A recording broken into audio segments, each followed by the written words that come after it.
আমার মেয়েকে তৈরি করব এ যুগের দ্রৌপদী।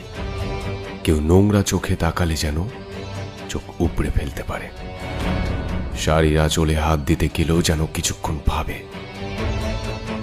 আমার মেয়েকে তৈরি করব এমনই এক দ্রৌপদী, শরীর ছুতে গেলেই যেন হৃৎপিণ্ড কেঁপে ওঠে। এমন ভাবেই একজন বাবা হিসেবে, একজন সন্তান হিসেবে, একজন ভাই হিসেবে, একজন দাদা হিসেবে তুলে দেব অস্ত্র।